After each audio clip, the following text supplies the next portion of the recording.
Hello, everyone, and welcome to a small screen Star Wars. As always, I'm joined by Rachel Wilkinson. Hello. And we are going to be talking about Kathleen Kennedy stepping down. It's big news at Lucasfilm. It's going to shake up Star Wars. And as a Star Wars podcast, I think it's important. Also, I wanted to do something before I went on vacation. So the timing worked out well. I was so deep into studying for this that I didn't hear you knock on the door and made you wait outside for 15 minutes. Sorry about that. Terrible. Yeah, terrible co-host. My bad. In your defense, Winston didn't bark, so I guess you could blame him. Yeah, but... well, normally he's my doorbell. Yeah. But no. He has saved my life, but I guess it required... To be fair, he also wasn't aware that there was people in the house when that was going on. Yeah, so fair enough. He'll be turning 12 in 2 weeks. So still a good boy. Yeah, he's still a good dog, but not maybe the best guard dog. That's okay. He's done his time. Yeah. So yeah, it's been a while. I guess what's new? I don't know. What is new? Have you done anything or thought about Star Wars in any way in the last month?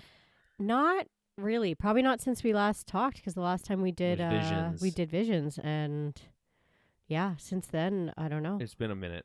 You know what I have been watching? What? X-Files. Oh, really? Nice. Yeah, I'm like, I watched it as a kid growing up, like often with my dad.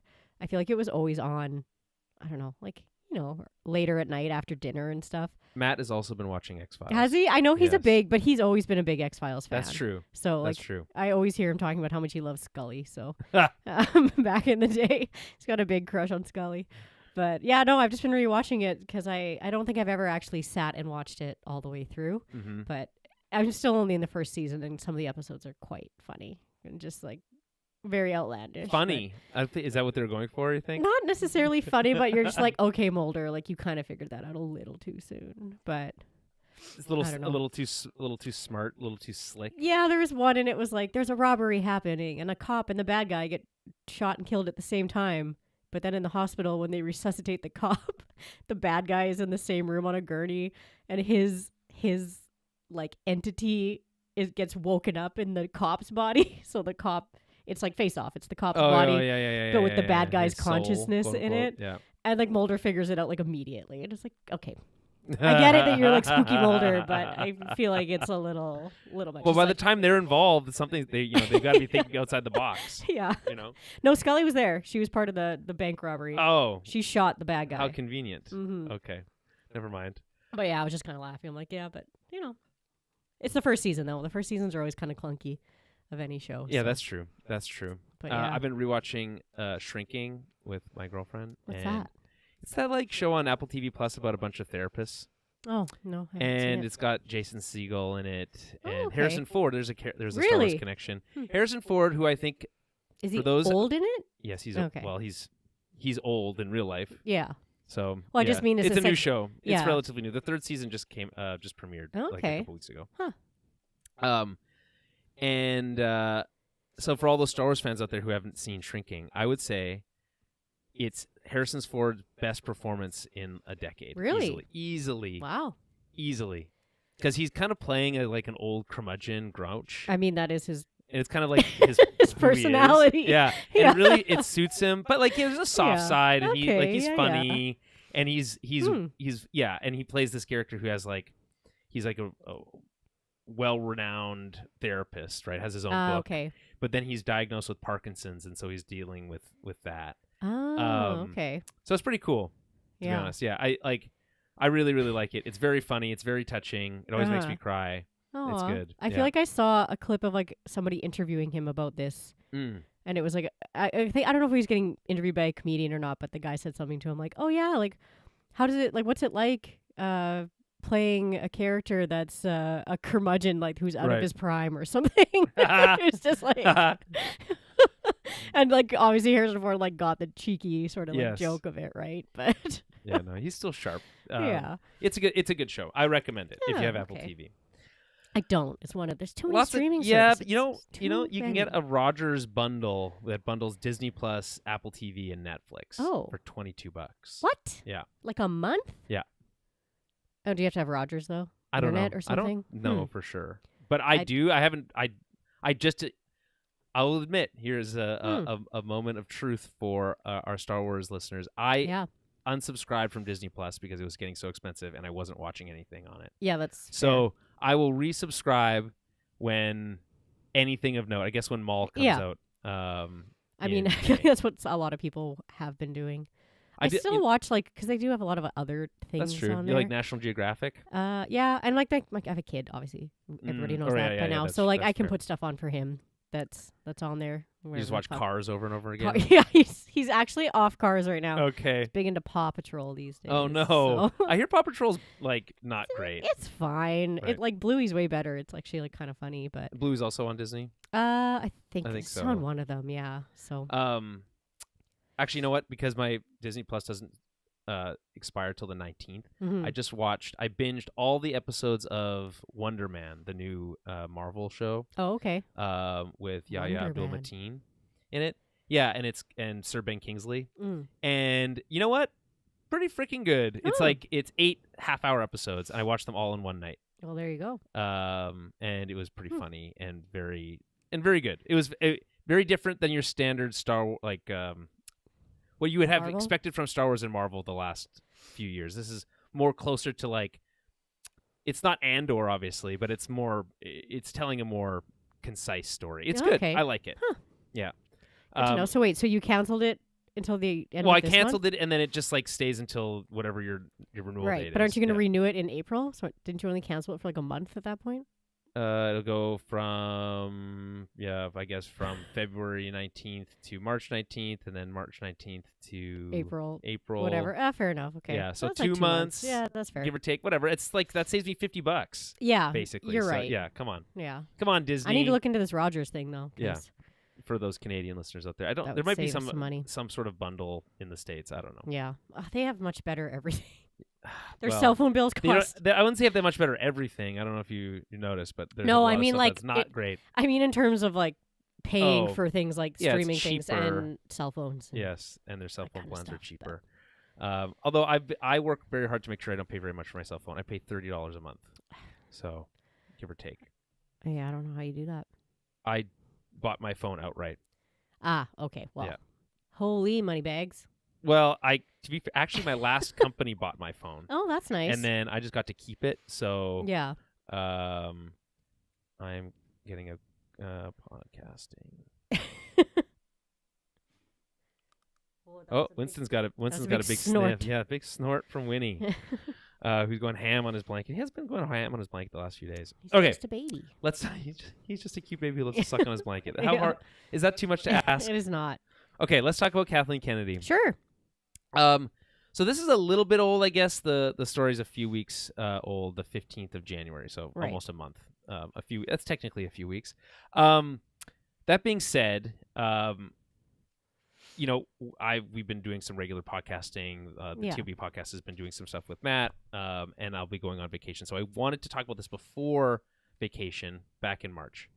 But I went and I read the official Lucasfilm, StarWars.com, press release, as it were.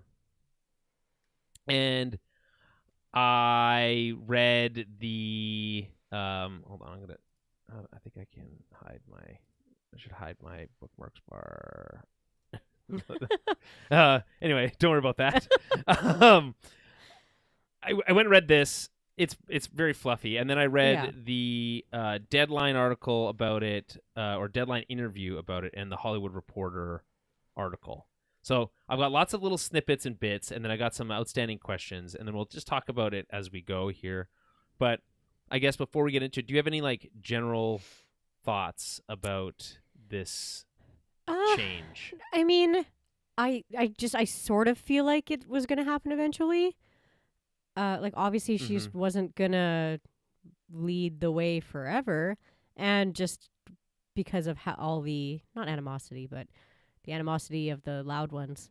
Yeah. She talks about that in the Deadline article. Okay. And I do think she underplays it. Because there's a lot of open questions, I would say. But sorry, continue. Well, just I'm just curious about it. If is this more her choice? Is it who's more higher up than her? I don't know, but in terms of this kind of stuff. But I do think that they probably feel like Dave Filoni is safer in terms of like appeasing the masses. I don't know. I don't know. I think generally speaking, I mean, safe because he's been working with them is fair, and he's worked with George, and because he's a man.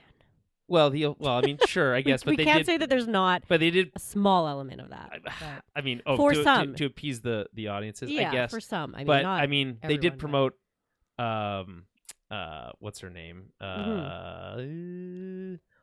Lin-Wen Brennan. Yeah. Into the co-president role. Yeah. So it's not just a no, I know a it's sausage fest. not. No, I know that, but I just mean, I don't know. I think it will quiet some of the complainers, yeah, because they can't just blame it on her anymore, right? Well, I think what'll happen is they'll just pivot to something else. Yeah, This has just been a lightning rod, and yes. Honestly, I think probably to Star Wars' benefit to some degree because she gets to take all that heat, and then hopefully it doesn't kind of cast down onto the rest of the stuff. In some cases, it kind of did, but I think generally speaking, she kind of acted as a buffer because she did take so much heat. And you know what? We'll talk about this as well. Yeah, she has to carry some stuff on her shoulders about some things that happened under her tenure. Of course. She was there for 14 years. Yeah, long time. She made 5 movies, whatever. A handful of series. But she also didn't make a lot of stuff, right? Yeah. So we'll talk about that also. And she has some things that she did at that interview. And obviously the interview is always kind of like, are you getting the full story? You're probably not. But we'll at least hear things from her own. The questions are always words. vetted ahead of time. Yeah. and those kinds of things. Yeah, usually, yes. Yeah. There's I don't know. There's some interesting tidbits. We'll get to it. Of course, yeah. So here's the general gist of it. Lucasfilm announced today, this is the 15th of January, after 14 years of leading the studio, President Kathleen Kennedy is stepping down from her role and will return to full-time producing, including the studio's upcoming feature films, The Mandalorian and Grogu, and Star Wars Starfighter. Dave Filoni, who worked closely with creator George Lucas to build Lucasfilm Animation and worked on Star Wars The Clone Wars and helped launch Star Wars live-action series alongside Jon Favreau on The Mandalorian, will take on creative leadership of the company as president and chief creative officer, and Lin-Wen Brennan will serve as co-president. Dave had this to say, from Rey to Grogu, Kathy has overseen the greatest expansion of Star Wars storytelling on screen that we have ever seen. And that is true. Yeah. I mean, from a certain point of view, yes, that is true. I'm incredibly grateful to Kathy, George, Bob Iger, and Alan Bergman for their trust and opportunity to lead Lucasfilm in this new role. Doing a job I truly love. May the Force be with you. Talking about Kathy. Lin-Wen says this. Lucasfilm is a community of inspiring storytellers with a rebel spirit like no other, and I am honored to join Dave Filoni in leading us forward. I have been so fortunate to learn from George Lucas, Kathleen Kennedy, and Alan Bergman, and have unwavering faith in Dave's creative vision for the next chapter in this storied studio's legacy. And so that's all nice. Those are just kind of like nice, fluffy things to say. Yeah. I'll add one more fluffy thing. This is from their boss. You want to hear from the person they're reporting to at Disney. Right. That's Disney Entertainment Co-Chairman Alan Bergman. So many different terms for things. Yeah, I know. What is a chairman exactly? What's the difference between a co-chairman and a co-president? Well, she's co-president of Lucasfilm. Okay. Right? And Lucasfilm is owned by, or is like a subsidiary of Disney Entertainment. And so Disney Entertainment has a co-chairman, Alan Bergman, and he oversees Lucasfilm as a whole. Right. And so they, as the leads of the studio, they report to him. So Kathleen Kennedy has steered Star Wars to incredible box office heights and brought a new generation of fans into the fold. We appreciate having her on board to produce our next couple of films, and the studio remains in extraordinarily capable hands with Dave Filoni, who's a brilliant storyteller, and Lin-Wen Brennan, an avid innovator and business leader. They are deeply passionate and experienced executives who will continue to drive the studio and Star Wars forward in exciting new directions. So how long until Dave Filoni brings Plo Koon back from the dead? He now has the power to do it. Yeah. I guess I guess he could do it. I don't know. That's a good. That's funny. That's a good question. Because remember, for the Mandalorian, his like fake out was that it was Plo Koon that was coming to rescue Grogu. That was coming. Yeah. I thought we did see him die in a fiery ball. I know. I thought he asked about bringing him back one time, and someone told him no. Whether it was So whether it was George Lucas himself, he was like no. Well, if George said it, he'd probably respect it. Yeah. But now that he's in charge, you never know. Yeah. I'm curious. Like, so two things jump out at me about this statement from Alan Bergman. So one is that we appreciate her having her on board for our next couple of films. The implication here is that despite the fact that she's asked about it, by the way, in the Deadline interview, but also just generally she's like, oh, I like making films. I want to make movies again. I want to get back to full-time producing. Yeah. The implication here is that it's really just these next two movies. Yeah, that's what I if she does, quote unquote, produce another Star Wars movie, it's probably not going to be for a while. Yeah. I can see why, the studio wants to distance itself from her now. Well, that and why she would want to distance herself too. Like if she's like, I want to go back to producing, it's like she probably doesn't want to just keep producing Star Wars stuff. She's like, I want to go do other things that, right? Kind of get away from the spotlight and the flames and the fury, right? So like I would too. Like it's, sometimes in a job like that, you probably it gets exhausting and you're like, I just want to go do something fresh and new and produce something that's not that already doesn't have like this huge fan base of like opinions, right? I 100%, and I respect that. Yeah. I do think that there's an element here that we should note also, which is that she was never going to be Lucasfilm president forever. So no. eventually the haters were always going to win. They're always like, see, she stepped down. There was like, they had a guaranteed victory at some point. No one stays in those roles forever. And she had planned for this transition starting 2 years ago, which I think is when we started hearing, we've been hearing rumors about Kathleen Kennedy being fired for like forever. Yeah. But I think things really started heating up about 2 years ago. And I think it's because of those conversations were starting to be had. Yeah. Yeah. So this is what Kathleen Kennedy had to say. When George Lucas asked me to take over Lucasfilm upon his retirement, I couldn't have imagined what lay ahead. It has been a true privilege to spend more than a decade working alongside the extraordinary talent at Lucasfilm. Their creativity and dedication have been an inspiration. I have been deeply proud of what we've accomplished together. I'm excited to continue developing films and television, with both longtime collaborators and fresh voices who represent the future of storytelling. Again, no real mention of Star Wars there and ready to be involved really at all. There's not really much to say. We'll kind of get more to her thoughts when we get into her interview. But here's what her legacy is, quote unquote, and specifically laid out here by this article. She's run Lucasfilm since 2012 when Disney acquired the company, right? Since being named president of Lucasfilm, Kennedy has guided a new era of storytelling, expanding Star Wars and Indiana Jones while championing bold creative directions and exciting new voices. I don't know how much that's actually true, because have we really championed bold creative directions? Yes, to some degree, but also largely no. Is the we'll get to that in terms of like my kind of burning questions on this stuff. But and yes, there has been exciting new voices, but again. Yeah. There's also been a lot of old voices. So, of course, yeah. She oversaw the record-shattering release of Star Wars The Force Awakens. They really like to talk about that a lot. The first in the new trilogy of billion-dollar Skywalker saga films. That's a bit of a tongue twister. This is not in this article, but I'll note it because it was in a different one. It also stands as the top-grossing movie of all time at the domestic box office with $936.6 million. So. Top grossing Star Wars movie? No, Star Wars. The top grossing domestic box office film of all time is Star Wars: The Force Awakens. Wow, which is better than Avatar, which does hold the record for global box office. Yeah, that's wild. Yeah, I know it is. Hard to imagine this. You think of that. That was like just over 10 years ago. Yeah. And now where the franchise is, it's very different. And that was also under her watch. We'll talk about that as well.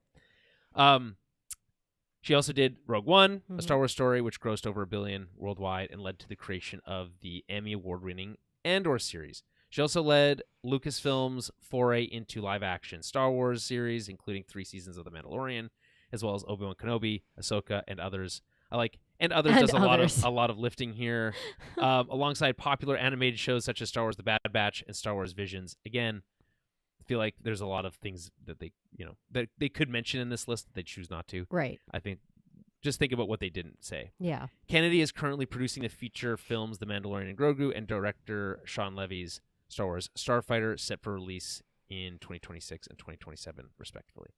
So, what do you think, looking at that? This is what they like to say about her legacy. What does that make you? How does that make you feel? What do you think? I mean, there's lots of good things in there, right? Like, I do agree with, bold creative directions when you think of things like Andor and Rogue One, where they're telling kind of darker, sadder stories. Andor really feels like the exception that proves the rule. Though, yeah. Right? It's like that happened not, and yes, it's not fair to say in spite of Kathleen Kennedy. That's not fair, because ultimately it happened because she had a good relationship with Tony Gilroy. Tony Gilroy was like, I don't know, I don't think I really want to do Star Wars. And she was like, well, let's talk about it anyway, and convinced him. So that, I think she does get credit for that to some degree. Right. But, and also for like how expensive it was and committing to finishing it. So that there's points for that. But like, I feel like it's also tough to be like, yeah, I get points for that, but also in the same breath not mention things like The Acolyte, right, which they canceled. Right. Right. So it's like, yeah, but again, I feel like that, like I've said before, that show got way more hate than it deserved. Right, but they're the ones, because those were cool stories and cool characters 100%. and like really neat storylines and stuff, and it just got fucking squashed. Yes, but Lucasfilm chose to they did be reactionary. Yes. As opposed to stand by, their guns on that. So and Mandalorian has its flaws in the later seasons, but that first season was incredible too. No, again, so she has some wins for sure. There are so many good things that it's tough for me to kind of focus on any of the the negativity. But the big things is obviously the new, not the new saga, but the sequels. And all the fucking flip-flopping of directors and stuff like that. Yes. Was not great. Yes. IGN linked to an article they wrote in 2019 about all the directors that they had fired. And that was in 2019. And that's like, and since then they've taken a different approach where they just say they're adding directors, but they don't talk about the ones that they're not doing projects with. Yeah. So it's like, it's hard to keep track. Yeah. But like. So there's some great things, but you're right. There are some lapses in judgment, but again, like, we don't really know the inner workings of like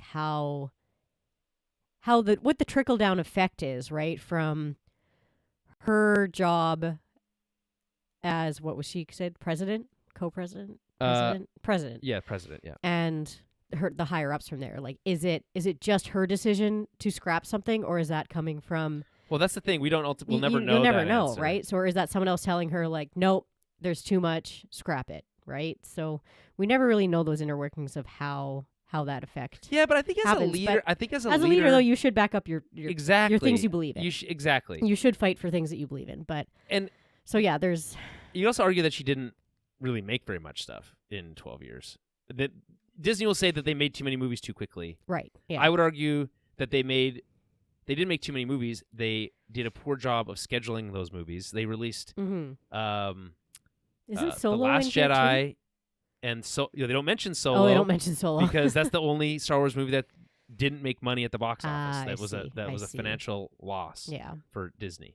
So because that was after Rogue One and after The Last. So it was The Last Jedi came out in December. Yeah, was a financial success. Yeah, the fan backlash was strong, but then Solo came out in the spring.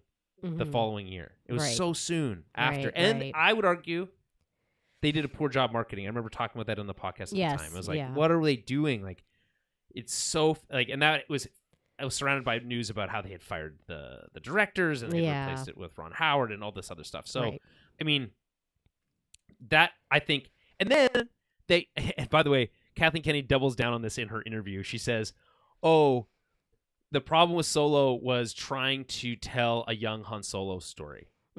not and kind of placing it at the. It's like, oh, it's hard to follow up on Harrison Ford. I don't think anyone thought that the problem with that movie was Alden Ehrenreich and his performance as Han Solo. That was not the problem. No, I think he did really well. Yes. I liked, because I really like him, and I like Lando in that movie. And Donald Glover's great. Donald, he's great as Lando. I think that movie is pretty good. It's just they got cold feet about the comedic direction that the Lords wanted to take it in. And then Phil Miller and Chris Lord, I think, right? That was the two of them. I think so. And so the Lego movie people. Yeah. And then they started shoving in things like his, for some reason we got to find out why his name is Han Solo, and that's stupid. And no one wanted that, and that's why people had strong, passionate reactions. Yeah, to it. there were things that, and it came out too soon after the last movie, mm-hmm. and they didn't. So it's like that was just poor management. And then the reaction to that management was to slow the horses. It was after Solo. It was Rise of Skywalker, like 2 years later, mm-hmm. and then nothing. Yeah, and it's been nothing for a while. Yeah, and so. From the outside perspective, you can say, "Oh, well, there's a lot of stuff that they were trying to work and they couldn't find a way to make it work." But from the, from the inside, that's what they might say. But from the outside, it looks like they got cold feet. They weren't sure what to do. They released the worst received Star Wars movie of all time after Solo was like, "Oh, people didn't like Solo, but hey, it's another Skywalker saga movie." Yeah. Yeah. And then it made some okay money, but it was it was critically panned. It's, in my opinion, the worst Star Wars movie. It's not even close.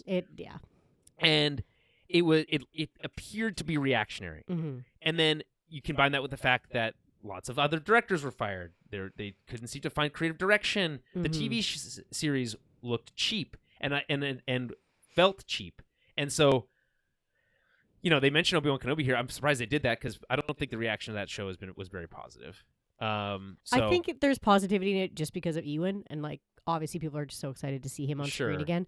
So I do think that helps. Like if they had tried to tell that story with a different actor, it wouldn't have worked. Right? Yeah, no, obviously not. I mean, I do think the general love for Obi-Wan as a character and Ewan as an actor, definitely pulls some weight in that. And honestly, there's some pretty cool moments in that. Like his fight with Vader's still pretty badass when they're hucking rocks at each other.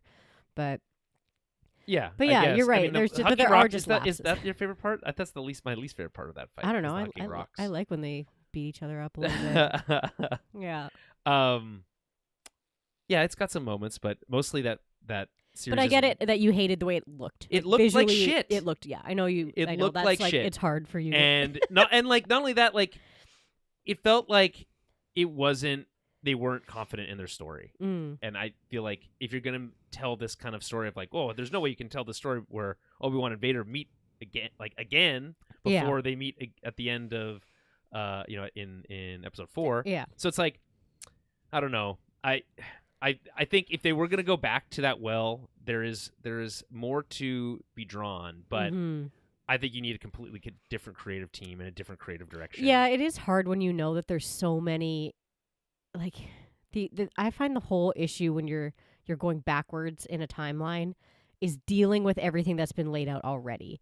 So there's so many things but they don't have to do that. No, we know nothing about what Obi-Wan was doing during that time. Well, no, but I just mean there's bits and pieces, right? So it's like you can't have Luke see a lightsaber because in the movies the first time he sees one is later, and you can't have.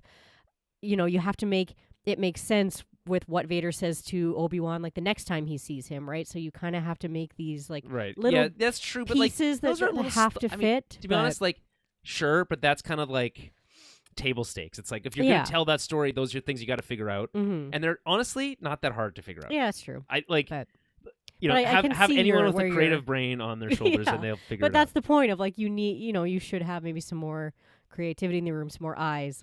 I don't know, just. Sure. But yeah, you're right. There's definitely a lot of lapses and flaws over the last 12 years. So it's going to be interesting to see going forward. But it's there's a lot of projects that Dave Filoni is also involved in. Yes. That we didn't like. Yeah. Yes. So but I think it's interesting because two things. A, Filoni is stepping away from the director's chair and stepping into the creative executive chair. Yeah. Different job. Yeah.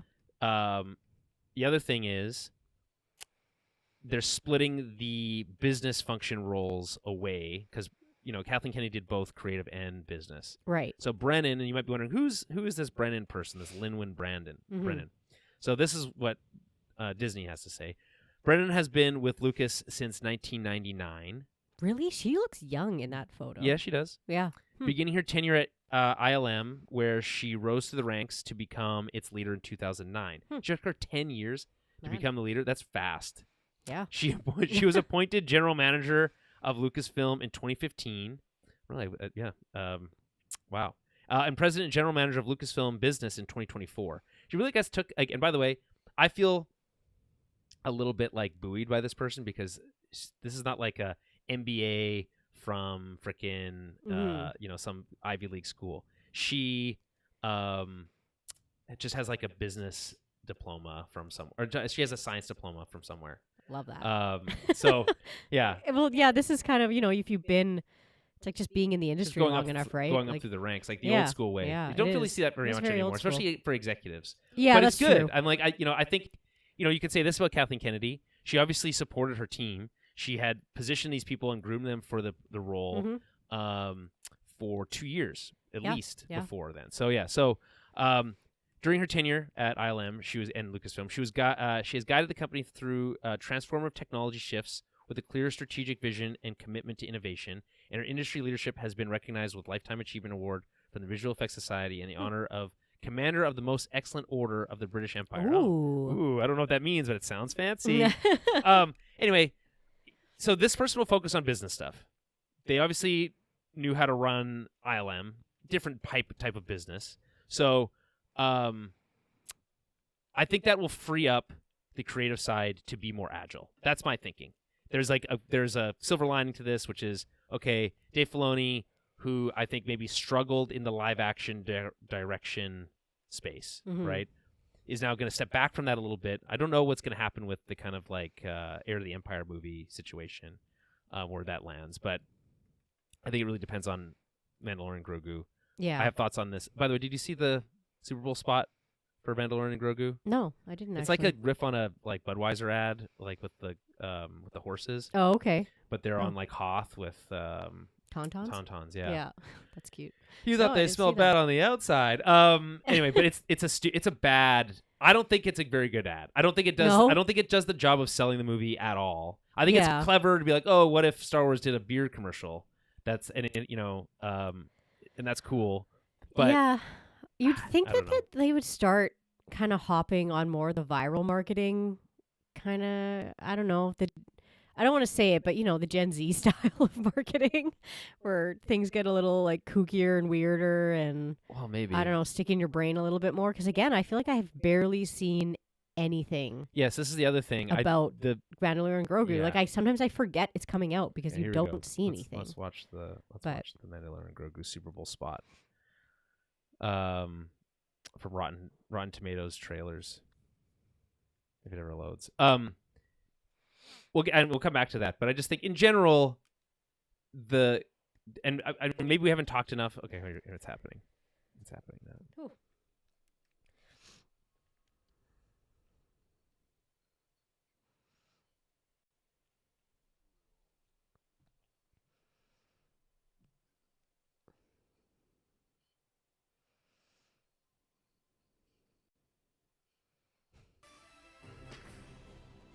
The journey never gets any easier. The bond just gets harder to break. This is the way. Only in theaters and IMAX May 22nd. It says nothing about the movie at all. It's just generic, like beer commercial dialogue. Yeah. And with Mando and Grogu riding they don't even do anything interesting. Yeah.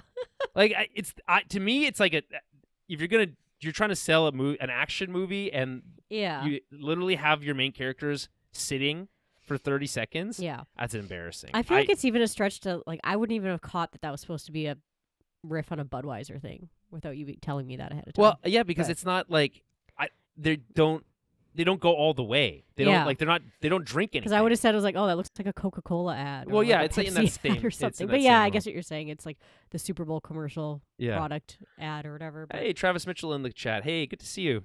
yeah. Yeah, we're just talking about the Super Bowl spot and how disappointing it was. So to me, speaking of like, okay, so we are now going to deal with the remnants of Kathleen Kennedy's decisions because obviously Of there's course, like yeah. a time delay. It's not like she stepped down and now everything that she was involved with isn't happening. No. She was heavily involved in the making of this movie and in the next one for next year, the Starfighter. And I guess what we'll see is, are we going to see a drastic change after these movies? Are these movies going to be well received? I'm extremely skeptical about how well Mandalorian and Grogu is going to be received. I think the title is bad and confusing. B, that the marketing has been poor. Obviously, we have time until this movie comes out, but it's in theaters in May, and that's what, 3 months. Yeah. I sure could use an injection of life, in my opinion. Yeah. And then like, I guess Starfighter's further out, so it's hard to say. But it's like, okay, so this movie doesn't do well. Maybe we don't know. Maybe it'll do great, but maybe it doesn't. Let's say it doesn't. Is that a reflection on? Is that going to reflect poorly on Filoni and like this new leadership? Mm-hmm. It shouldn't probably, but also Filoni is probably heavily involved in this too. So because this is like to some degree, it's coming from his kind of live action television world that he kind of helped establish. Yeah. So Travis Mitchell says, I heard a rumor that they were going to Hoth in the movie, so it looks like it might be true. As fan service as it would be, I wouldn't mind one of the armed Wampa returning. The one-armed Wampa. A one-armed. So what did I say? My microphone One-armed. boom arm got in the way of me reading this. Yeah. I wouldn't mind the one-armed Wampa returning being calmed by Grogu. Yeah, I mean, it's been a long time. How long do Wampas live? I don't know. Guess we could I find know out. they're right, Travis. That is 100% fan servicey. Yeah. It'd be interesting if they like. I mean, why are they going back to Hoth anyway, though? Maybe there's something at the old interesting. base that like was Oh left yeah, behind. I guess there is an old base there. That makes sense. But yeah, I get kind of. It's funny what you say about the title. The title feels like a placeholder. Yeah, that just totally. stuck. But it's like, okay, like But, they're going for that like yeah. serials, like Yeah. Superman and his amazing friends, or with Spider-Man, Batman and, his and amazing friends. Robin. Yeah, and- exactly, yeah, that kind yeah. of thing. Yeah. But again, I don't know if that resonates with like a modern audience. Yeah, it's true. Really. And like they're really pushing hard on the Grogu thing, being like, because obviously he's like their biggest marketing Yes. gimmick in like Yeah. a generation. So, but I don't know. If they go back to Hoth, they have to have a good reason. I think Mhm. with all these things, if you're gonna retread the past, you just got to be doing it carefully, and you have to validate it. Yeah. Like, there's no reason to say the Han Solo thing is like the biggest one. It's like, what the hell were you guys thinking? It's like, it's so blatantly stupid that like Mhm. anyone with a brain should have been like, we shouldn't do this. Don't do that. There's enough people in the like making these things that you would really hope. But like at the end, the buck stops at the top, in theory. Yeah. So anyway, I just think that like it's hard to say like, okay, when are we going to be able to say, okay, this marks the beginning of the new era? Because we are entering Yeah. a new era, right? So I don't know. We'll see. Okay, so we talked about who Lin-Manuel Brennan is. I guess we could just briefly I mean, I think most people know who Dave Filoni is, but Yeah. he was obviously, at but- Lucasfilm 2005, played a pivotal role in shaping creative direction. He worked closely with George Lucas on the Clone Wars. He then Star Wars Rebels, The Mandalorian. He directed lots of the Ahsoka. A big part of that, right? Yeah. Ahsoka's his brainchild, his favorite, right? Mhm. Refuses to kill that character. And so, and teamed up with Jon Favreau for Mandalorian and Grogu. So he was heavily involved in those things. But again, it's going to take this kind of like step back and be kind of like the Sherpa. And I think honestly, as someone who works so closely with Dave, with George, I feel like that's the sweet spot. Yeah. I like when Filoni directs in animation. I have not really liked anything he's directed very much really in live action, to be honest. It doesn't feel his stuff in live action feels stagnant. Like there's not enough like they're stuck and it Gotcha, doesn't have yeah. enough energy, Mm. you know. And I know maybe part of that is like shooting a lot on the volume. Right. But I don't know. I would just like to see, put it in the hands of really good filmmakers. Let them tell good stories. Yes. That's what I hope. Okay, let's move on to the Hollywood Reporter article that covers this. They brought up some interesting things. Kennedy's exit closes out one Star Wars era and launches a new one, with the elevation of Filoni and Brennan posing many questions with few answers yet revealed. We just kind of just talked about that. Mm-hmm. One thing is certain: after a period of relative inactivity, as the Kennedy succession was settled, Lucasfilm could see development go into hyperdrive under the new leadership. I think that's possible. I think there is a general kind of like maybe they wanted to let things sit for a bit before after Rise of Skywalker being so poorly received. Right. But to me, that just strikes of cowardice. Mm-hmm. Yeah. Like we are afraid that people will reject anything we do because this was so bad. Yeah. And instead of taking any ownership and saying, sorry, this was bad, here's what we're going to try that's new and different, they just did nothing. Right. And we're just afraid to start anything. So I think if it doesn't start a new era of development, I think that's a massive red flag. Yeah. It's like you can't just keep doing the same thing. I don't know. No. Yeah. I would hope that like Filoni would, fight a little bit more for his directors and the people doing the projects for him going forward. And he also has such a good insight on things, on what works and what doesn't, and he's done so many things that do work. So hopefully he can, relay that insight if he does see things that are going a little awry in a production. Here's a question that some people have been posing on the internet. We like Dave Filoni for his encyclopedic knowledge. Yeah. They called it arcane knowledge. Arcane knowledge. Yeah, of because it's innate, I guess. Okay. Some would call that autism. His arcane knowledge of Star Wars. Mm. But do you think that maybe that works for us, but not for the general audience? Like, do you think it's off-putting for regular people to be like, I don't know this backstory, I don't care about this or that? It'd be hard to know until I knew someone who is very new to Star Wars. He needs to do something big watching enough, things. and he hasn't done a movie yet, and so that's the thing. It's like when he's doing animated series and people aren't watching those things. No, right? I was like, I'd say the people who are watching it, he's making them for the people that he knows are going to watch it. Yeah, and that's fair, but the problem is that they haven't been getting the audiences to their for the Acolyte and some of those other things. They weren't getting the viewership that they wanted. Mm-hmm. And I'm not saying that that's like his fingerprints all over that. I'm just saying that there's a concern, I think, that he's going to be like, oh, here's all these cool ideas for things that tie into the past of Star Wars, where I think some people might be like, I actually want to see new things, or that's cool that this is this old past thing, but I actually don't care about that much. I just want to see lightsabers or whatever. Yeah.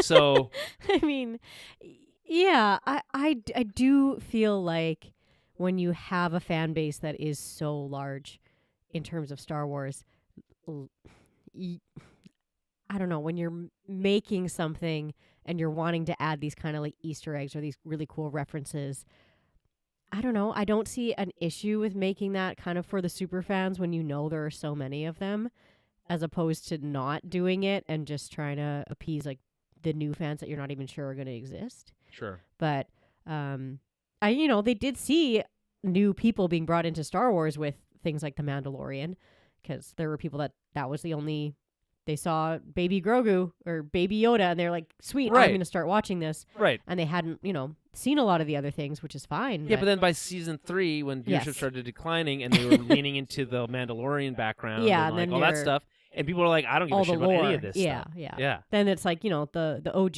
hardcore fans care, because we're like, that's cool, learning Mandalorian lore. But yeah, the average person who is like, I'm just here for Baby Grogu or Baby Yoda. Right. Yeah, they're not going to care as much, or they're just going to be confused. But yeah, I mean, I don't know. I just, part of me is thinking that he's able to recognize that and be have the self-awareness to be like, no, I still need to, there's cool ideas that can lead to very cool projects, but they don't Absolutely. you don't have to get down into the nitty gritty of like No. the this or that lore element that might turn people Yeah. off. And I do just feel like as I I watched all kinds of different types of movies and things that I like, right? But there are entire groupings of fan bases that like I wouldn't necessarily try to like jump in and go see a movie if I wasn't familiar. Like say for Sure. example like Star Trek. Like I've never been like a huge Trekkie. So if they came out with a new Star Trek movie, you would not go see it. It would depend. Like I would need to be. My first question is always like, do I need to go watch Generally things speaking, to see with Star this? Trek, no, Yeah. because it's like I was just using that new, as what an new example, adventure but- through the stars are they gonna tell you? Yeah. There's lore stuff, and it's like that's more for like the people who know it. Yeah. I think Star Trek especially, I think, is good. Yeah. The modern Star Trek especially at like rewarding longtime fans, but without turning off new ones. New ones, yeah, which is good. But yeah, there's definitely things where I'm like, oh, like how much stuff am I going to have to consume for this to make sense to me? Right, and but like You the thing know. is, with Star Wars, it's huge, right? Yes. It's like so, and people will get the, Well, it's kind of the like Marvel underlying too, stuff. you know? Yes, Like but you're not just going to, yeah. you could it's jump less into a complex Marvel than movie. Marvel, though, I think. Yeah, like you could just jump into a Captain America movie, but it's like, it's, more helpful. Yeah, but lots if of you people went to can- go see, the episodes 7, 8, and 9, right? Yeah. Billion-dollar movies, but like, you got to imagine a lot of those people haven't seen the original movies or. You think people saw 7, 8, and 9 in Star Wars without 100%. seeing the original trilogy? 100%. Yes. That's crazy. Why me. do you think they would make those movies be a recreation? Especially The Force Awakens, be a recreation of the Well, world, yeah. if they didn't I think don't they know. needed to appeal to some people who'd never seen Star Wars before. I just think that's insane. I would never go watch something that was called. There's no way it made that much money. I think if Yeah. I don't know. If I know something is episode 7, 8, and 9, I'm not just gonna not go watch 1 to 6 because that's absurd in my mind. yes, But- because you like movies, and whereas like a lot of people are just like Yeah. I just like Like people are like, oh, I know Darth Vader and I know he's Luke Skywalker's dad. Like Yeah, I like guess the- there are the- people the that have gist. just that basis. yeah. but Well, that's crazy. there's enough cultural like osmosis of Star Wars that I think Mhm. it kind of does a lot of the work. Okay, so here's what Hollywood Reporter also has to say. Observers point out. I love this, by the way. Observers. Who are those Mhm. people? Could be Yeah, anyone. what observers? Yeah, I'm an observer. Trolls on the internet? I'm an observer. Podcasters? Well, I mean, this is Hollywood Reporter. It's unlikely it's just trolls on the internet. But observers point out that under Filoni and Brennan, the franchise could see a continuation of many of the practices and priorities set forth under Kennedy. We just talked about that, but that's probably a transitionary period. Yeah. After all, both have been at Lucasfilm for years and are part of the institution. Like, yeah, it's not going to be completely different. No. But it does have to be different Yes. because what they were doing is not working anymore. Yeah. That's just a fact. Other observers, point out that the company stepped back from announcing projects, both feature and TV, last year as Kennedy negotiated her exit and the search for a successor took place. That was actually 2 years ago. For all the intents and purposes, the company was spinning its wheels. Now these sources say Lucasfilm can move ahead with full force as it seeks to recapture the excitement and creativity of a more civilized age. More That's a civilized good. yeah, it is. They've Hollywood Reporter likes to put puns in all the time. Mhm. They're not always very good. I didn't think the hyperdrive one was very good here. No, that was kind of just. but and the first paragraph has she's not going to a galaxy far, far away. She's just making Yeah. Anyway, so they continue. It was not smooth sailing under Kennedy. Mm-hmm. Kennedy fired filmmakers Phil Lord and Chris Miller as directors of Solo, replacing them with Ron Howard mid-production. The film became the first Star Wars movie to lose money in the theatrical run. During the production of Rogue One, she sidelined director Gareth Edwards, with Tony Gilroy brought in to overhaul the movie. And while that movie engendered plenty of sky is falling narratives, it proved to be a savvy move as the movie became a major critical and financial hit, and later Right. led to Gilroy's critically acclaimed and adored Emmy-winning Disney Plus prequel series Andor. Mm-hmm. So again, mixed track record, but I think what ended up happening over time was they became paralyzed in their decision making. Right. Yeah. So it's like, hey, they made these moves in the middle of the movies, and some didn't work out, sure, but then they stopped making decisions altogether. And I think Yes. that's like the cardinal sin. I'm always so curious about what a film looked like before a director change midway. Apparently, I'm so curious. Like, I'd be so curious to like read a script of a movie. A lot of time you can go read those scripts. Yeah? Okay. Because I have like, what did it look like before, Ron Howard took over Rogue Solo? One apparently has a completely different third act. That's wild. After in that, and I think with Solo, I don't know as well because obviously it hasn't been talked about as much. But yeah. I mean, like obviously Ron Howard's a little bit more of like a comedic guy. Well, right? yes so, and like, no, is but there more... also he's made a very like I feel like he's a very journeyman director. Mm-hmm. Kind of like paint by numbers in some degrees. Okay. And like so I think he came in as a fixer Gotcha. to say, hey, you've got these bones, sort them out, and then kind of finish it off. And so there's a lot of the bones of like the comedy are still in there, but then they kind of it's not as consistent. I think that hurts the movie. That and again the timing. It's all about timing, and that movie came out at a terrible time, then they learned the wrong. I'm fascinated by, and we'll talk about this a little bit more when we get into the interview, which is I'm always fascinated by like what were the lessons they learned, and like how did they come to that conclusion? Because I don't like. I'm not a film executive, but to me, the comment of her saying that it's too soon to make a movie about Han Solo is it's off basis. It's just and just feels like a deflection. Yeah, ultimately. Yeah. So, okay. They continue. Following Rise of Skywalker, which received a mixed response, which is very generous. Disney put Star Wars movies on pause, with CEO Bob Iger acknowledging it produced too many movies too quickly. We talked about that. That's not the case. That's not what happened. Over the past decade, Lucasfilm, because they went 2 years between Solo, basically 2 years because it was spring of whatever it was, and then a year, and then that following Christmas. Yeah. So this is another confusing thing for me because there's a CEO and a co-chair. I'm like, these are so the co-chair is boss is Bob Iger. The coach. Oh, so he's above the co-chair. So Bob Iger is above that. Yeah. Gotcha. Yeah. Okay, so they've been not true. Over the past decade, Lucasfilm went through stops and starts as it promised movies that failed to materialize, including projects from Game of Thrones creators David Benioff and D.B. Weiss, forgot about that. Last Jedi filmmaker Rian Johnson, and Taika Waititi. A movie starring Daisy Ridley has been stuck in development since it was announced in 2023. Right. So again, we've talked about this. We don't need to beat a dead horse, but there's just been lots of that. While the movie side of Star Wars faltered after Rise of Skywalker, and this is obviously close to our heart, small screen Star Wars being the name of our show. Yeah. Kennedy's decision to bring in Favreau to create and launch the first live-action Star Wars TV series proved to be a win beyond anyone's expectations. Yes, agreed. The Mandalorian was a huge success. The Mandalorian shot Baby Yoda into popular culture, and the initial seasons not only restored Star Wars' golden stature, but also became the flagship show for Disney Plus when it launched in late 2019. When we also launched in late 2019, just to be clear. The series that followed, however, had mixed results. With one, the 2024 show The Acolyte, being outright rejected by a certain faction of the sometimes intemperate fan base. I love the way that's worded. I looked up, so you know what intemperate means? It's just like ill-tempered, basically. Yeah, being outright rejected by a certain faction. Yes. The sometimes intemperate fan base. And or on the opposite end of the spectrum, showed Star Wars could be used to tell stories with political themes. It's always been telling stories with political themes. I know. Come on, people. Let's not. It just did it in a different way. It went over some dummies' heads, I guess. Yeah, okay. Yeah. Keep Star politics out of my movie that says war is in the title, but whatever. Yeah. It became a showcase for its actors and ended its run with 5 Emmys and 22 nominations. Overall, Star Wars series under Kennedy have landed 85 Emmy noms. Coming up will be a second season of Ahsoka and the animated Maul Shadow Lord series. Ahsoka has has to fix a lot of stuff. I think it wasn't well received necessarily as well as it received as it could have been. Well, interesting to see how that happens. Maul Shadow Lord. It's been a long time since Lucasfilm Animation's done anything, and this first season seems short. So there's big question marks here, in my opinion. Any thoughts? Anything else you want to say about the TV side? No, I don't think so.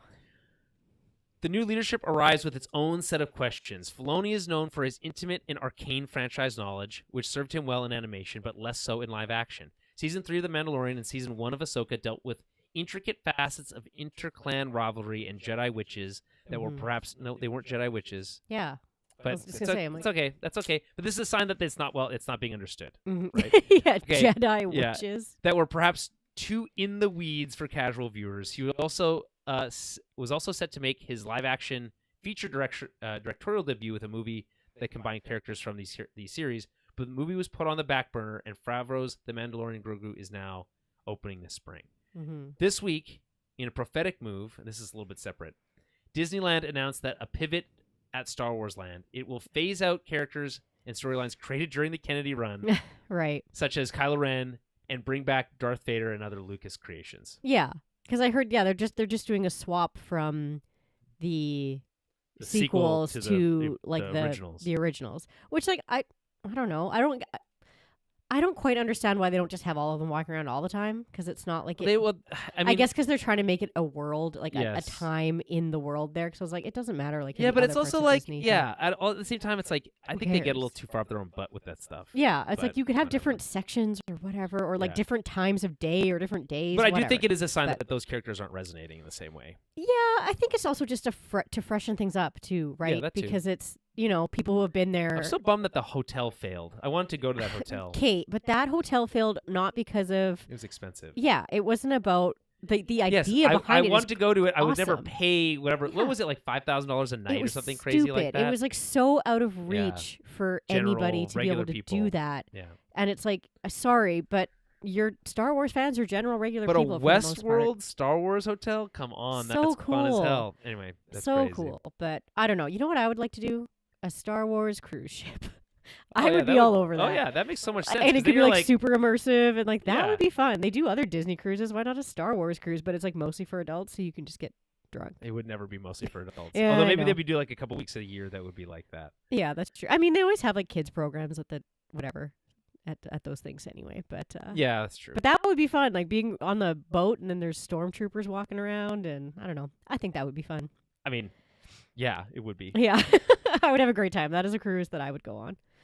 Okay, let's pivot to the interview because now we can hear more about her Yeah. and some kind of reflections on some of these points that have been raised. So here we go. Let's see here. Deadline. I got the deadline art thing up here. Let's go through this kind of slowly. I'll just pull some. These are a couple quotes I just like pulled right off the top. This is her talking generally. 2 years ago, I went to Bob and Alan to figure out what the transition plan would be, and I made the recommendation that it be Dave and Linwin, the latter of whom has been running the business alongside me. So, like, it's been her right-hand man. I want to do more movies, and I want the opportunity to get back to the kind of eclectic group of movies that way I used to. My love is making movies. I just love making things. Yeah. So, again, anyone's going to say that. No one's going to say, I'm stepping down because I sucked and I didn't, No. whatever. And again, I'm not saying she completely sucked, but, like, again, No. there's a lot of deflecting here, and so Sure. we'll see that. Okay. That's what you're going to say when you're like kind of split from a company, right? You're just going to be like, I loved my time here, but I'm getting the fuck out Yeah. No, to that's go fair. do other things, right? So let's see. but try and here. save your ass so you can get more jobs when you leave. So Well, she could retire today and never need That's another true. penny. So there's that's that. true. Wonder what that's like. Also, the question: you just wrapped the 6th film in the Star Wars universe. That's also not true. This is the 6th film under her watch, which was Starfighter. So, and that's not even necessarily true. Would Oh, it be they the wrapped on 7th? filming on that. I didn't realize just they were fully not done. recently. This is just very recently.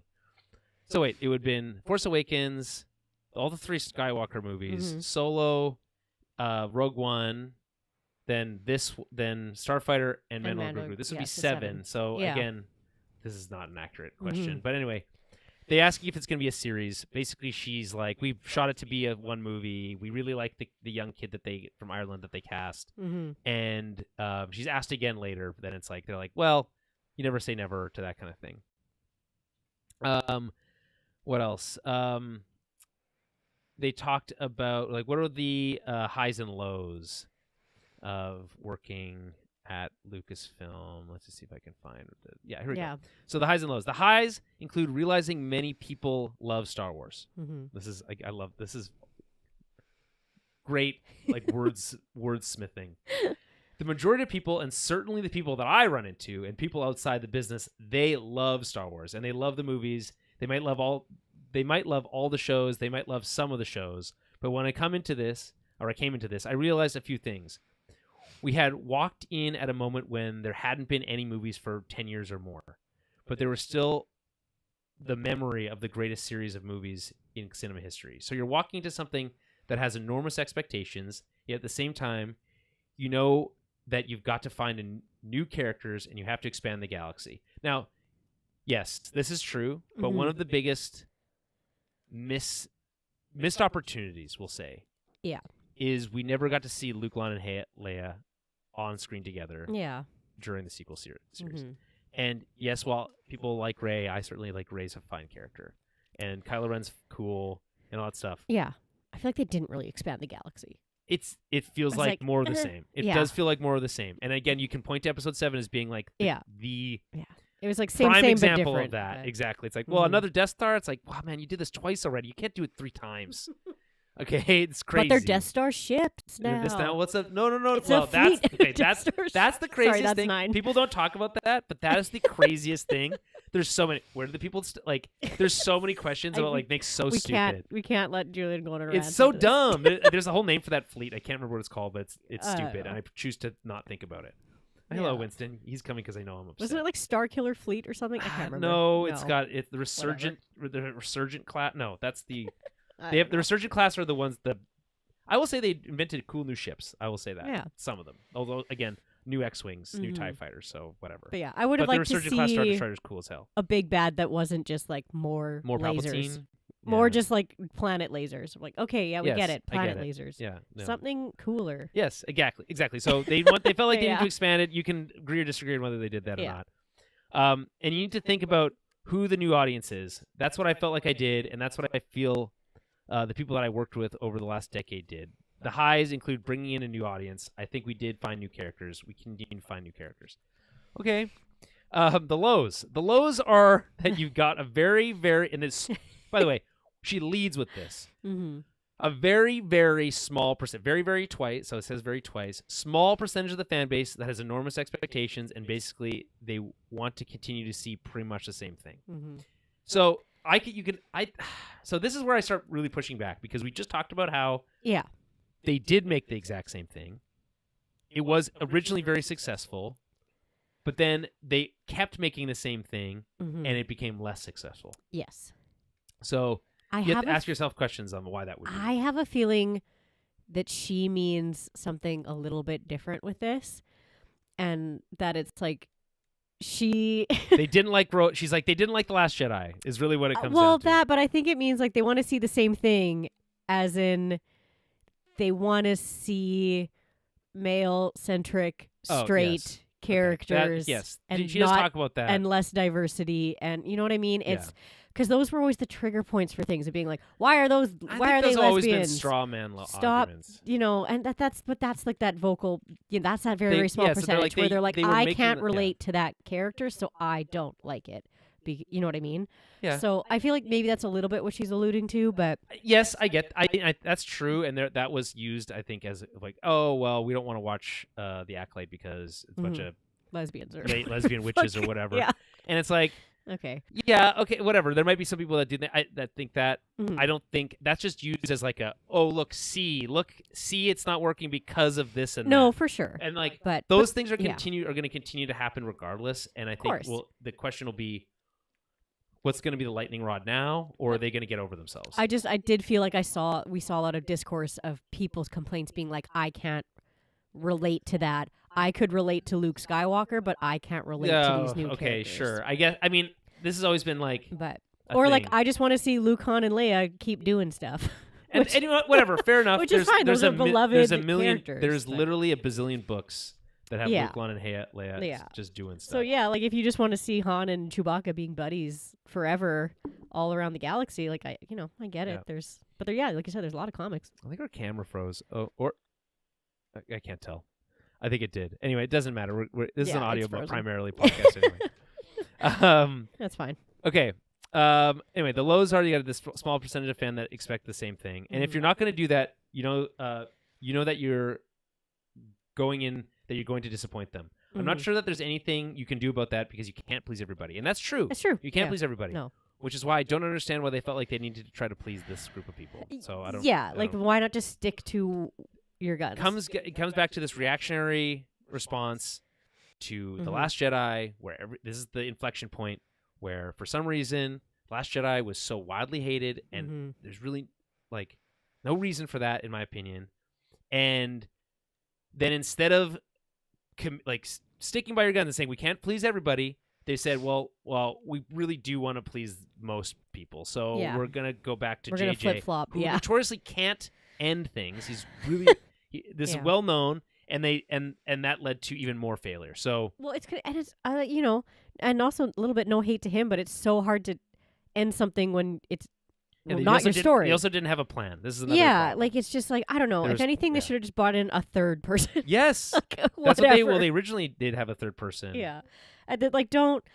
I don't know. Like we've talked. Yeah, we've beat this to death. Yeah. But it's that there's so many flaws with those things. But again, yeah, that's a lot of that. Like the wishy-washy being like, oh, people are mad, change this. And again, oh, it's like they people are can mad, deny all scrap they that. want that's what they did. Yeah, but like it's- my yeah. eyes don't lie to me. No. I was seeing Yeah. it with my own two eyes. I so- would love to see Dave Filoni bring back some kind of story with like the stranger, Yeah, because that character was so cool. As much as people want to hate on Acolyte, that character was yeah, and fucking that's the best. cool. That's the best lightsaber combat you've seen Yeah, since the prequels. He was so cool, and I loved the old Japanese kind of like influences of the fighting styles is kind of neat. Yes. But in general, the stranger was a very cool the wuxia story. style, Yeah, you're on the a, crouching tiger, on the- hidden yeah, dragon yeah, kind of exactly. stuff, right? So Yeah. it was very neat. I would Which love to see ultimately, him ultimately, it's bring like, that back. why did that it seems like a natural. It's like obviously they have the Yeah. Force. Why wouldn't they? Like, Why be wouldn't look they? like that? Yeah, it'd be cool. I've always said, why can't Jedi fly? It's better than the super speed that Yeah. we see for a split second in yes, episode. What That's was it? right. Was Episode one. That's Yeah. episode one.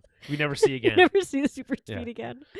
Um, So it could have solved a lot of problems yeah. just with the super It was speed, all about guys. all about the jumping and never about the speed. We Yeah. always forget about the speed. All you can do is try to tell good stories and try to stick to the essence of what George created. Yeah, okay, fair enough. I just don't believe that they stuck to that vision. Mhm. He embedded incredible values in Star Wars and what it has to say, and that's true. Yeah. The whole idea of hope and fun and entertainment in what he's done over all these years. Mhm. That's what I tried to preserve, and I wouldn't do that any differently, and I wouldn't change anything that we've done over the years. Bullshit. Mhm. Everyone says that. I never have regrets. It's okay to admit that you made a mistake. I understand why Yeah, some people yeah. may like certain things more than others, but that's not going to change the way I decide to do certain things and why I decided to work with the people that we worked with. Mhm. I think everybody that came into the Star Wars space, they love Star Wars. That was the first and foremost important. You want to have people coming to Star Wars, and you want to have new people coming into Star Wars. And wanted to tell stories, and wanted to make movies, and wanted to create television shows that you respect and care about. So I think this is the underlining part, which is like I think they created a culture where creators were like, "Do I want to work for Star Wars?" Yeah. Yeah. And I think Yeah. she had to be like, well, if we can't get creators to work for Star Wars, it's going to be hard for us to make good stuff. And so I think she Yeah, had to that's try true. to protect that, and I don't know how well she did that. Yeah, if no one wants to touch it, Yeah. it's But it's funny that they say. I think everybody that came into Star Wars space like loves Star Wars because Tony Gilroy is That's like, true. Well, except for Tony Gilroy. yeah, because I was like he didn't really With the get- exception of him. I was like everybody was like I don't know Yeah. he just like You could almost argue that it's like maybe you need more of those people. yeah. John Favreau is completely different than Tony Gilroy, and yet Well, they're there you both go, right incredibly talented storytellers. I found it thrilling to support each and one of them trying to tell the stories they wanted to tell. Yeah, Yeah. fair. And that's your job is in that role is to support the creation of those Yeah. stories, not be firing directors halfway through production Yes, constantly. and I think it helps having those successes under Tony Gilroy because then that maybe shows other people like hey you don't have to be a super fan to come do this and you can still be successful if you have good stories and you have good Yeah. ideas. That's what I think I do well, and that's what I do. What I like to do and want to continue to do, and hopefully that took Star Wars into the next step. We'll see in the long run, but it feels like it did, and I feel like we expanded the universe. We brought new audiences in. I think that's the most difficult thing to do with franchises in general, but especially with something like Star Wars, where George created something that became a part of everybody's childhood. Every single filmmaker that walks in and wants to work on Star Wars, the first thing they say to me, the thing I hear most is, "Let me tell you about when I went to see Star Wars for the first time with my dad." Yeah. So, again, I think she understands this, but I think this was like, how do I word Yeah. salad this a Yeah, bit? And yeah. I think it's like you can kind of read between the lines there. Mhm. Let's see. There's another part here that you're going to want to see. Okay. Let's get to what fans are eager to know. The progress on films and series by filmmakers who have committed to putting it in that 3 to 5 years of work. She says that, by the way, that earlier, that it takes about 3 to 5 years to make a movie. And Yeah. sometimes hard to commit people to working on Star Wars for 3 to 5 years. Right. Yeah. So she states like Ryan Johnson, James Mangold, Simon Kinberg, Taika Waititi. Where are all these projects at? So she says, I've got to tread a bit carefully here. She calls him Jim. Jim Mangold and Beau Willimon wrote an incredible script, but is definitely breaking the mold, and it's on hold. Okay, So great. what script is That's that? the First Jedi script. Oh, that's cool. Yeah, yeah. Taika has turned in a script that I think is hilarious and great. Mhm. It's just it's not just my decision, especially when I've got a foot out the door. Mhm. Donald Glover has turned in a script. I love how this, by the way, Yeah. it's not my decision, so she's not really saying anything here, but it's the decision is that they're not moving forward with it right now. Mhm. Donald Glover has turned in a script, and as you have heard, Steve Soderbergh and Adam Driver turned in a script written by cool. Scott Burns. It was great. But all these stories, by the way, they said that they rejected. Okay. The Donald Glover thing is they don't know. We don't know where that stands. Mhm. It might be turned into a show, might be turned into a movie. They don't know. He's very creative. I like him. Yeah, but so you also need to lock him down if you want to make a movie with him. that's true. Yeah. So yeah, anything is possible if somebody's willing to take a risk. Interesting. Okay. So she thinks So those, is, some of those is are a Disney's risk. not willing to take a risk? Is what yeah. you're saying. I remember when I came into the job, the first thing Bob Iger said to me was, "Be bold." Okay. I've always liked that and the first thing that they made was a movie that was completely a rehash of the first movie. Super bold, guys. I've Mhm. always liked that because I think you have to be bold and you have to be willing to take risks with people and with ideas. Again, it's like your actions speak differently. Yeah. There are yeah. some other things that they did take risks on, and you could argue that that bet didn't pay off. But I think there's like extenuating circumstances about like a legacy of Mhm. declining interest due to these kind of like missteps early Yeah. on. Otherwise, you are just doing the same thing. Right now, we're in an era where companies are so risk averse, and I get it. I hear all the conversations. They've got Wall Street to please, and I get it. But I also believe that that's what contributes to things disappearing ultimately. I just think you have to take those chances. Mhm. Again, it's like, I hear the things that you're hearing, but I'm not going to answer that question. Everything I just reeled off to you is taking a bit of a chance because none of these filmmakers are just walking in trying to do same old, same old. I'm excited by that, but the studio's nervous about that. Okay. And that's the kind of where it sits at the moment. So yeah, I mean, like Yeah. to me, this is like a huge line. I'm excited by new ideas, Mhm. but the studio is studio's nervous about it. nervous, yeah. Well, you are the studio. But you were the studio. is she? But so who's the studio? Well, then? it's what I'm saying. So, like, when you're Yeah. saying it's the studio's nervous about it, who is that? What Yeah. does that represent? Is that the larger creative yeah. force at Lucasfilm together saying, "Ooh, we're nervous to take chances"? Mhm. And why would that be? Like, you have to Yeah. like back up a step and say, okay, if you're nervous to take chances, why? Yeah. What Yeah. what led to the place where you feel like you can't make take creative risks anymore? Yeah. Exactly. Which obviously leads to this great next question about Ryan Johnson. That's go so it's just so interesting to me about how much time and effort it would take to write a script. And like maybe for these super like funny, intelligent, creative people, maybe it doesn't take that long to write a script. But I would assume writing a script takes a long time. And that it's just wild to me that you have these actors and creators that are putting in this effort to create these scripts and they might not even go anywhere. I'm impressed by that. It's not just like pitching an idea. They're showing you an entire written script. And I don't know how you can't make more of a decision on something like that when the whole thing's sitting in front of you. But Yeah. I guess I would need more insight into the writer's process on that. But I don't know. I don't know because these people are submitting these scripts and then they're being decided on to move forward. I don't know. Okay. What about Ryan Johnson returning? So once he made the Netflix, this is crazy because for a couple reasons. I'll get into it. So I'll just read it. Once he made the Netflix deal and went off to start doing the Knives Out films, that has occupied a huge amount of his time. And so for fairness, Ryan Johnson said that is true.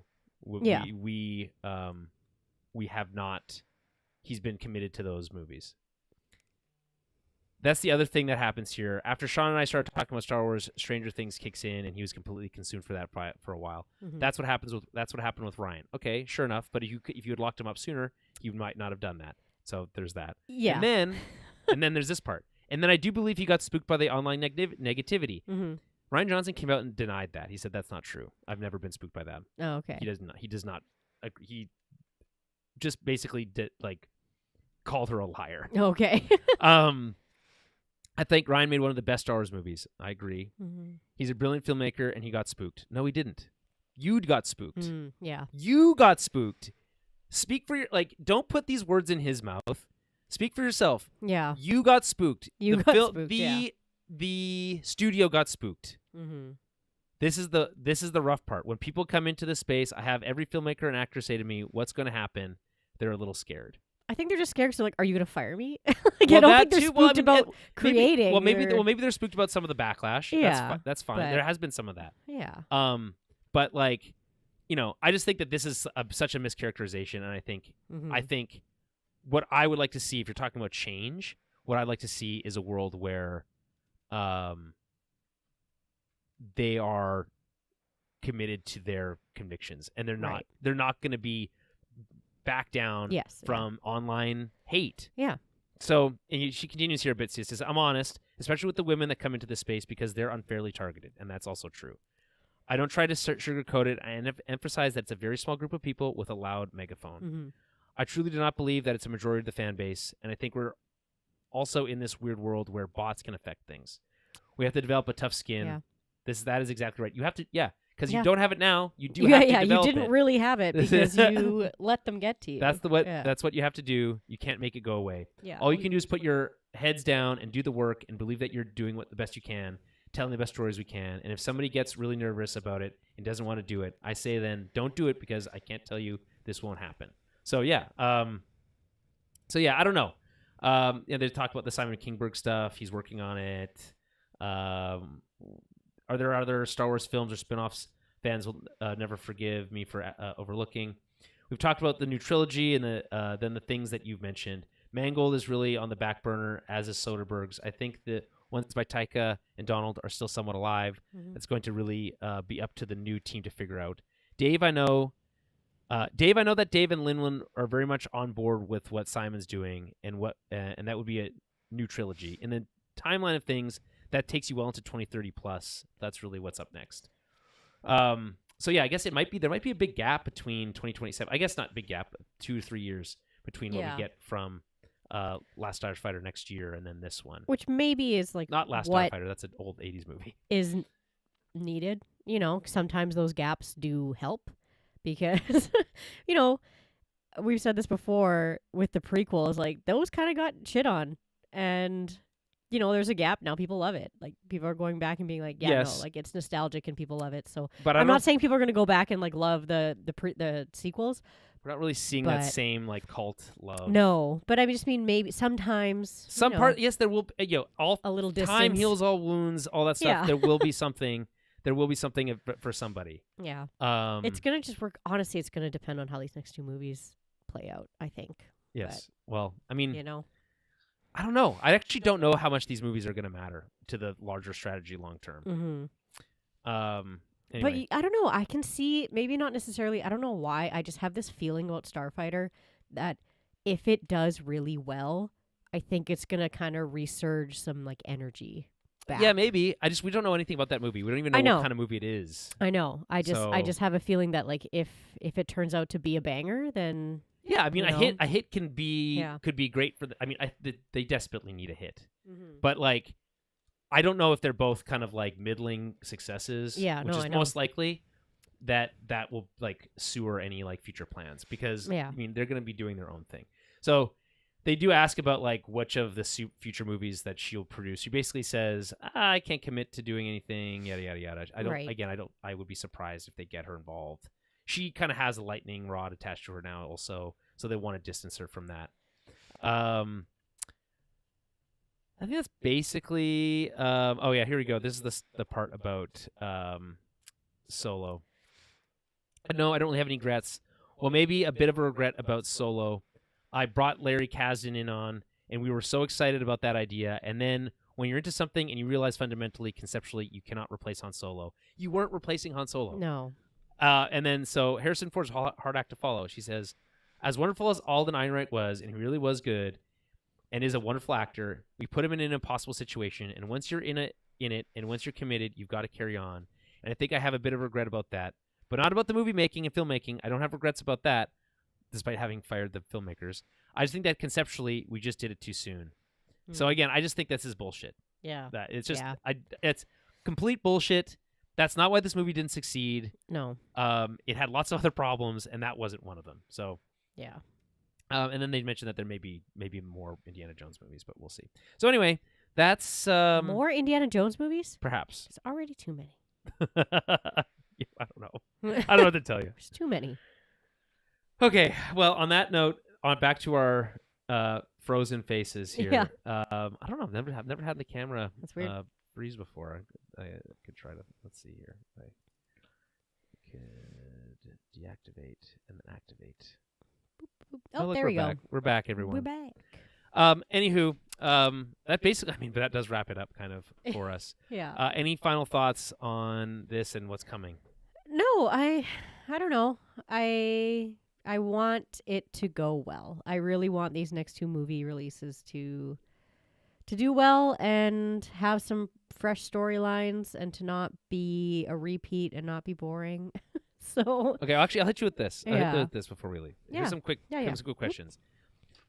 Is this the end of that reactive era? Do you think they're going to commit to being more committed to their stand by their? I would hope so. principles? Like I don't know.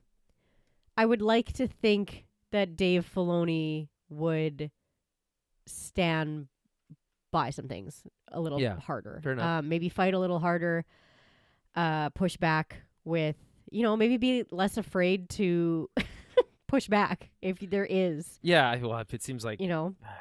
I don't know, But or just yeah. ignore it. Like, honestly, when we think about how when the original trilogy and stuff came out and there just was no internet, like, Yeah. so you couldn't get that reactionary, Right, just got like just visceral ignore kind of it thing. and just just and give it time, give things time, and then Yeah. like commit to like your larger vision. And Yeah. you can make changes and tweaks, of course, Yeah. but like don't be reactive. That's what I'm Yeah. saying. Just don't be I would reactive. say stop for them. Dave Filoni, if you're ever listening. You never know. I wouldn't listen to any reactions that were posted on the internet. I would only listen to the reactions that were handwritten and mailed to me, like the old times. That's you know what? That's probably a really great idea. yeah. How much of her stepping down do you think is actually due to the fans' constant demand for her to be fired? Give me a percentage. I don't know. I would say maybe 20. 20%? Because I just think when you're in these creative 14 roles, years is a long time. that's a long time to be Yeah. anywhere. And, that's a long time to be doing. Especially for someone who was one- a producer and then took in a Yeah. more executive role. Yeah, that's a long time to Yeah. be executive over like one franchise, right? So like you might just get bored and you Okay. want to do other things and you want to have the freedom to do other things. I would go as high as So- 40%.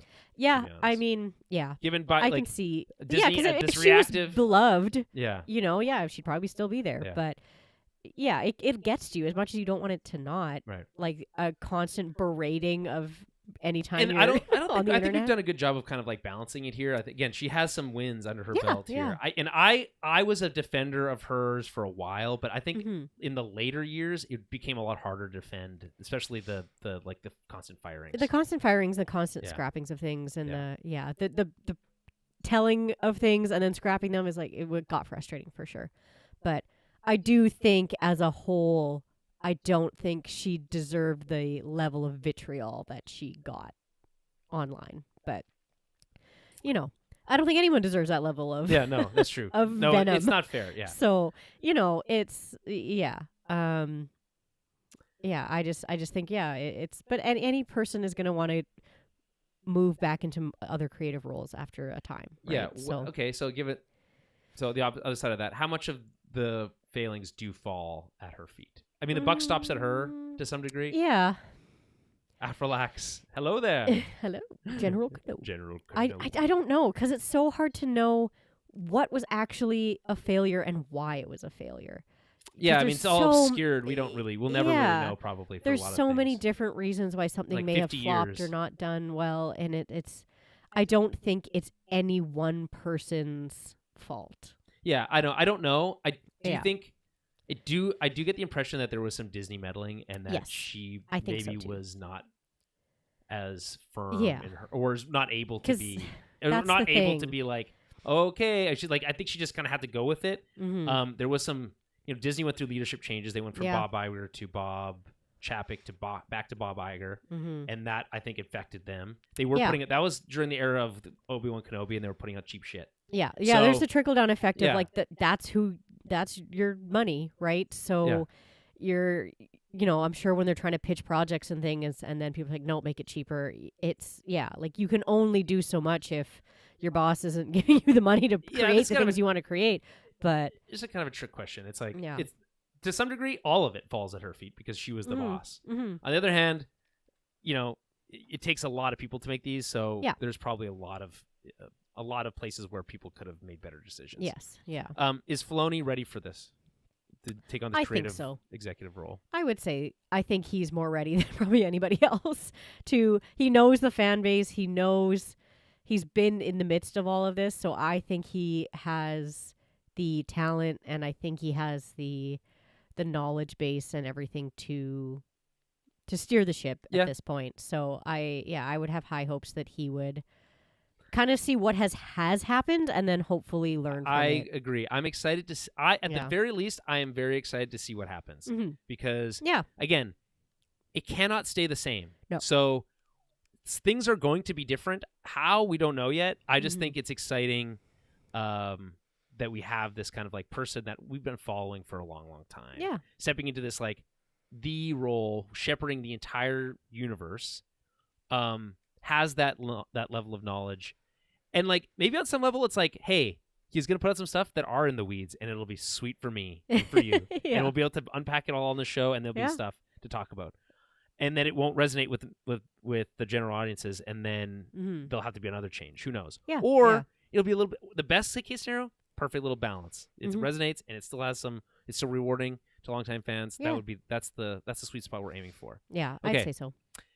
The franchise is in a fragile place right now. If this doesn't turn things around, where does that leave Star Wars as a brand, and how much time do you give it? I mean, I would give it at least the A next decade? 10 years before they take a long break. I feel like if things tank again after these next 2 or 3 Mhm. projects, I would say within the next like 6-7 years, if there They've got isn't about- like an uptrend. I think they've got like 6 to. I think that's Yeah. right. Like, but I don't go as far as 10 years to say Yeah.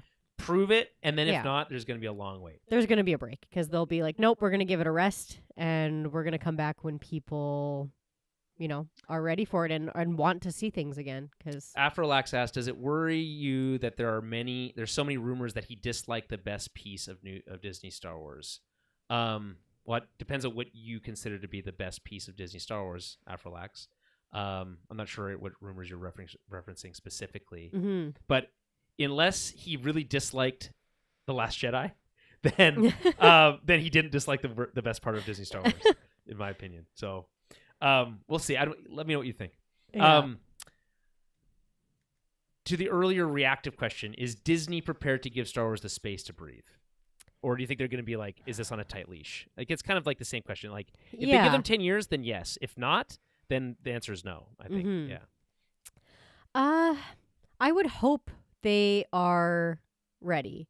I would hope, I don't know. And I would hope he has the experience and the gall to stand up to them and be like, no, these things have happened in the past because of how things were run. We need to do it this way.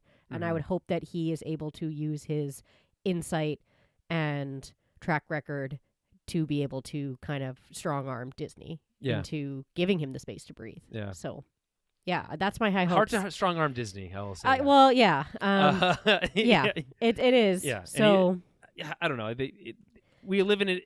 Plus, this is all within a world where theatrical is not as successful as it used to be. mhm. Movies in general are not the same. So it's like there's there's exterior forces Mhm. that he's going to have to deal with also. Okay, so Avalax mentions Andor here as the best Okay. part of Disney Star Wars. I hadn't- I will admit I don't think about Andor as Disney Star Wars because it was so insulated Mhm. from everything else happening Yeah. at Lucasfilm. I didn't realize that he gone on record to say he he's didn't like it? He's talked about how he didn't like, he kind of talked about, if I recall, he talked about how he felt like maybe it was a little too gritty, like a little too dark Mm. for Star Wars. I will agree, by the way, if I can just reshape my last statement, which is Yeah.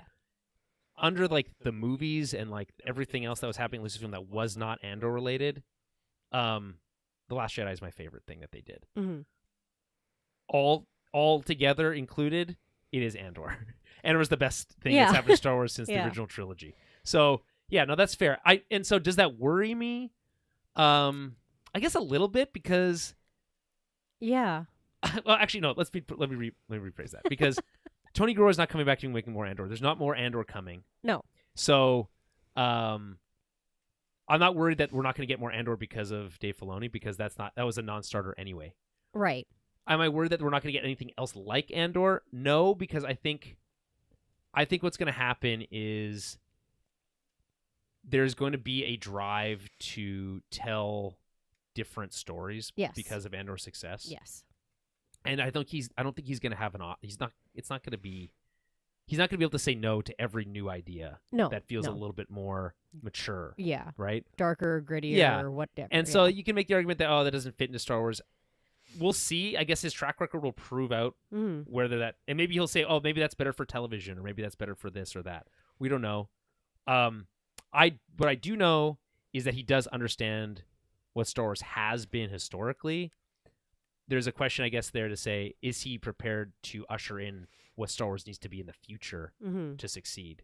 Which I think is probably not exactly as it was before, like we talked about. Yes. Yeah. Okay, what about you? You worried? Does that bother you? Does it concern you? I wouldn't say it bothers me. It is hearing, that he thought it was too gritty. Is like, yeah, you would hope that he would see the success of it and the love for it and be like, okay, Yeah. like people want that. So I think he's a smart enough person to take that into account and be like, it may not be for his kind of projects And that how he many likes to work on. primetime Emmys does he want? I guess. Is the Well, yeah, question. but there are other creators who probably Yeah. do want to work on those things, and like That's right. he's not. It's not like he's directing and producing all the new projects, Exactly. right? So, exactly. if he was the sole only producer for anything going Yes, forward, but he's going to then be yeah, making. but- He is like going to be making a lot of executive of decisions. course, about, yeah. But I do think he creative would choices. still make room for Yeah. other stories that have different. That's fair. Different vibes to them. Okay, well, I think we've completely wrung this dry. There's nothing left to say here. Time will tell, like ultimately on this stuff. Yeah. It's exciting to see what can possibly come of this. I mean, to be honest, to some degree, it's like there's not very more else to go except for up. Yeah. Because we're in a lull here, Star Wars wise. So A little bit. but we've been there before, and I'm sure the franchise will survive. I'll be going on vacation again. I mentioned this at the top of the show, starting this Friday through till middle of March. There's really nothing on the Star Wars calendar over that time anyway. Yeah. But just mention that there won't be any new shows on this show or the main feed, the TOB feed. But if you want to listen to any of the most recent stuff we did, or want to help support the show, including listening to the review that Matt and I did for Boogie Nights. Oh, you did Boogie Nights. Yes, very weird movie. Have you seen Boogie Nights before? I had not seen. You've it never before. seen I it? didn't even know what it was about. What? Yeah. How did you not even know what I it had was just gone about? through. I just gone through life not knowing about movies about pornos. That's wild. Yeah. Isn't that one of Mark Wahlberg's like It's a breakout role. Yeah, I was like, how did Yeah. you not? Yeah, that. I mean, yeah, it is like a. Yeah, that's a movie. Yep, it's certainly it's a movie. That's so funny. It's That's such a Matt pick. yeah. Actually, I picked it Hmm. because I was on my list for a long time, and I've never seen Okay, it. yeah, We wanted to see something we never seen before. yeah. So anyway, that's exclusive to the Patreon. You can go over to patreon.com/TowerBabbleCast. That's where you'll find that. Plus lots of other movies. We have years worth of backlogs of those that you can listen to if you subscribe.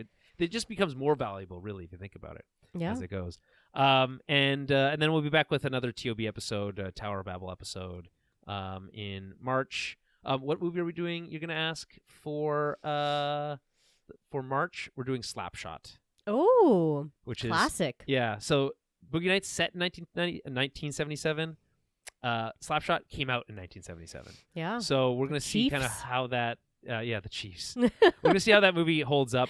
To be honest, I have seen it like probably 10 years ago, That's been and a it long didn't time really since hold I've up seen that it. 10 years ago. So in the world of heated I was rivalry, gonna say, is this I- the world of heated yeah, rivalry? guess- I don't know. I don't know. How can it compare? I'm sure there'll still be some funny moments for sure. But, Yeah, yeah. You know, 'tis the hockey season, and especially with the Winter Olympics on. Yeah, I get it. Yeah. It makes some sense. Very, very on point with that pick. Yeah. Okay. Well, it's always good to chat Star Wars. Always exciting. Changes in the air. Spring is around the corner. There's a new movie coming out. Only 3 months. It's hard to imagine. It's only 3 months. I know we're called Small Screen Star Wars, but we will be covering the movie. Mm-hmm. So stay tuned for that. Yeah. It's just weird because the last movie that came out that we were doing was we only covered one movie, and it was Really? Yeah. The Rise of Skywalker, and that was a bummer because that movie sucked ass. So I guess it'll be interesting to see if this one is any good. It's certainly Here for a redemption. fuck yeah. If anything, Star Wars is in need of a mad redemption arc right Mm-hmm. now. All right. Well, on that note, may the Force be with you, and we'll be back probably most likely in May. But if we do something before then, We'll let it's you only know. because something really big has happened. Yeah. Okay. Later.